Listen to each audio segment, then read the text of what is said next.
A diplomatic showdown played out in Washington this week, where delegations from India and Pakistan arrived to push their competing narratives on the global stage. While New Delhi laid bare Pakistan's long-standing support for cross-border terrorism, Islamabad attempted to play the victim card yet again. But Indian lawmaker Shashi Tharoor dismantled Pakistan's façade, reminding the world of the dangerous consequences of nurturing terror. Our report reveals how India is turning the tide on international platforms.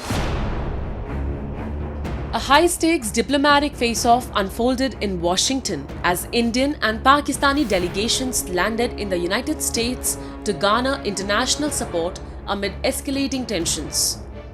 Led by Indian lawmaker Shashi Tharoor, India's all-party delegation exposed Pakistan's duplicity, calling out Islamabad's history of breeding terror, even as it now cries foul.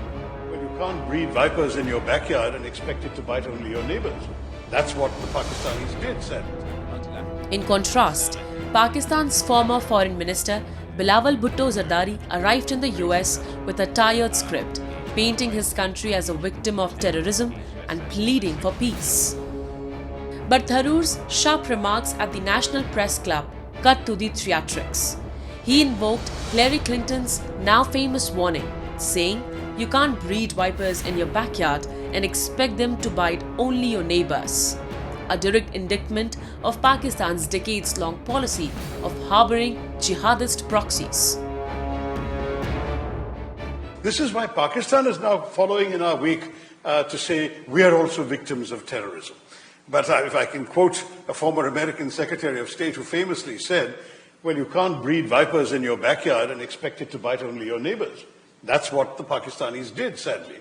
And the result now is that they are being bitten too. I mean, we all know that, for example, the Taliban movement, and in fact, by and large, all these terror organizations were created by the Pakistani military and ISI and so on for specific target purposes. There were some units created to hit India. There were some that were created to take over Afghanistan. They wanted to do damage on both sides, on both of their borders. And ironically, one group has now broken up and started hitting Pakistan.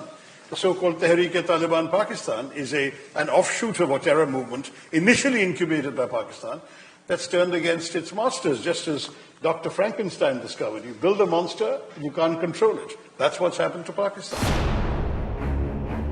Tharoor laid bare the irony of Pakistan's predicament, attacked now by its own Frankenstein monster, the Tehreek-e-Taliban Pakistan, a group born from Islamabad's own terror incubation programs. He urged Pakistan to look inward instead of playing the perennial victim on international forums. Rejecting US claims that trade diplomacy de-escalated Indo-Pak tensions, Tharoor made it clear that New Delhi refuses to negotiate under duress. His analogy was stark. If your neighbor unleashes his Rottweilers to bite your children, would you sit down to talk until he locks them up or puts them to sleep? India's message to the world is unambiguous. There can be no dialogue with Pakistan until it is dismantled. I think the US has understood for some time now that India has a very clear position that there will be no talks with a gun pointed at our head. It's not that we can't talk to Pakistan. I was joking the other day, we can speak all the languages they can speak. And we're very happy to dialogue with them in any of those languages. The problem is we will not dialogue with people who are pointing a gun at our heads. I mean, frankly, if your neighbor unleashes his Rottweilers to bite your children, and in fact to do worse to your children, and then says, let's talk. You think you're going to talk to him until he either unleashes those Rottweilers or locks them up in a kennel or puts them to sleep?